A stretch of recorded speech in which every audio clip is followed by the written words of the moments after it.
Subscribe करें हमारी channel lucky classes bye Lavkush को और बेल आइकन प्रेस करना बिल्कुल मत भूलें।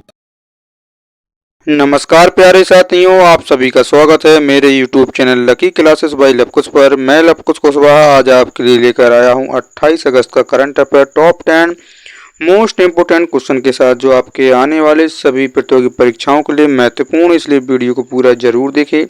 अगर आपने हमारे चैनल को अभी तक सब्सक्राइब नहीं किया तो चैनल को सब्सक्राइब और बेल आइकन प्रेस जरूर कर दें, जिससे हमारे आने वाले सभी वीडियो का नोटिफिकेशन आपको समय पर मिलता रहे। चलिए बढ़ते हैं बिना किसी देरी के सेशन के फर्स्ट क्वेश्चन की। तो आज का हमारा फर्स्ट क्वेश्चन है, हाल ही में अमेरिका और किस देश के बीच उछली फ्रीडम शील्ड अभ्यास शुरू हुआ है।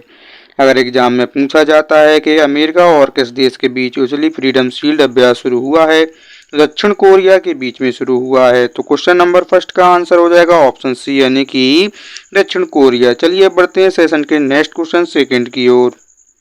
हाल ही में सद्भावना दिवस कब मनाया गया है। अगर एग्जाम में पूछा जाता है कि हाल ही में सद्भावना दिवस कब मनाया गया है या कब मनाया जाता है, तो 20 अगस्त को प्रतिवर्ष यह मनाया जाता है। तो क्वेश्चन नंबर सेकंड का आंसर हो जाएगा ऑप्शन ए, यानी कि 20 अगस्त। चलिए बढ़ते हैं सेशन के नेक्स्ट क्वेश्चन थर्ड की ओर। हाल ही में 19वां CII भारत अफ्रीका व्यापार कॉन्क्लेव कहाँ शुरू हुआ है। तो अगर एग्जाम में पूछा जाता है तो ये नई दिल्ली में इसको आरंभ किया गया है। तो क्वेश्चन नंबर थर्ड का आंसर हो जाएगा ऑप्शन बी, यानी कि नई दिल्ली। चलिए अब बढ़ते हैं सेशन के नेक्स्ट क्वेश्चन 4 की ओर।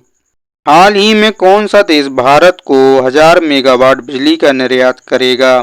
अगर एग्जाम में पूछा जाता है कि कौन सा देश भारत को 1000 मेगावाट बिजली का निर्यात करेगा, तो नेपाल करेगा। तो क्वेश्चन नंबर 4 का आंसर हो जाएगा ऑप्शन डी, यानी कि नेपाल। चलिए बढ़ते हैं सेशन के नेक्स्ट क्वेश्चन 5 की ओर। हाल ही में किस देश के प्रधानमंत्री 3 दिवसीय भारत की यात्रा पर आए हैं। अगर एग्जाम में पूछा जाता है कि किस देश के प्रधानमंत्री 3 दिन के लिए भारत की यात्रा पर आए हैं, तो मलेशिया के प्रधानमंत्री भारत की यात्रा पर आए हैं। तो क्वेश्चन नंबर 5 का आंसर हो जाएगा ऑप्शन ए, यानी कि मलेशिया। चलिए बढ़ते हैं सेशन के नेक्स्ट क्वेश्चन 6 की ओर। हाल ही में पूर्व थल सेना अध्यक्ष का निधन हुआ है, उनका क्या नाम था। अगर एग्जाम में पूछा जाता है कि हाल ही में पूर्व थल सेना अध्यक्ष का निधन हुआ है, उनका क्या नाम था, तो जनरल एस पद्मनाभन उनका नाम था। तो क्वेश्चन नंबर 6 का आंसर हो जाएगा ऑप्शन सी। चलिए बढ़ते हैं सेशन के नेक्स्ट क्वेश्चन 7 की ओर। हाल ही में किसने इंडिया ट्रैवल अवार्ड में सर्वश्रेष्ठ हवाई अड्डे का पुरस्कार जीता है। अगर एग्जाम में पूछा जाता है कि किसने इंडिया ट्रैवल अवार्ड में सर्वश्रेष्ठ हवाई अड्डे का पुरस्कार जीता है, तो राजीव गांधी इंटरनेशनल एयरपोर्ट हैदराबाद ने ये अवार्ड जीता है। तो क्वेश्चन नंबर 7 का आंसर हो जाएगा बी, यानी कि हैदराबाद एयरपोर्ट। चलिए बढ़ते हैं सेशन के नेक्स्ट क्वेश्चन 8 की ओर। हाल ही में किसने ESIC के महानिदेशक का पदभार संभाला है। अगर एग्जाम में पूछ दिया जाता है कि हाल ही में किसने ESIC के महानिदेशक का पदभार संभाला है, तो अशोक कुमार ने इस पदभार को संभाला है। तो क्वेश्चन नंबर 8 का आंसर हो जाएगा ऑप्शन सी, यानी कि अशोक कुमार। चलिए अब बढ़ते हैं सेशन के नेक्स्ट क्वेश्चन 9 की ओर।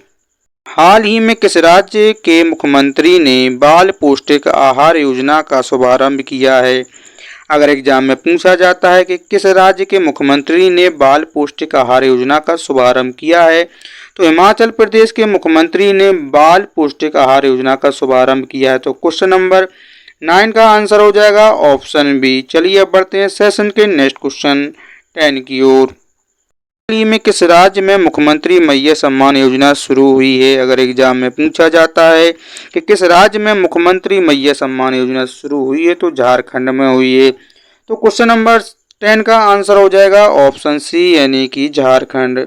तो ये थे आज के हमारे टॉप 10 मोस्ट इम्पोर्टेंट क्वेश्चन, जो आपके आने वाली सभी प्रतियोगी परीक्षाओं के लिए महत्वपूर्ण, इसलिए इन सभी क्वेश्चन को नोट जरूर कर लें। अगर आपको हमारा ये वीडियो पसंद आया है तो वीडियो को लाइक शेयर जरूर कर दें। तो आज के लिए बस इतना ही, मिलते हैं कल एक नए वीडियो और टॉप 10 क्वेश्चन के साथ। जब तक के लिए गुड नाइट, शुभ रात्रि, आपका दिन मंगलमय हो।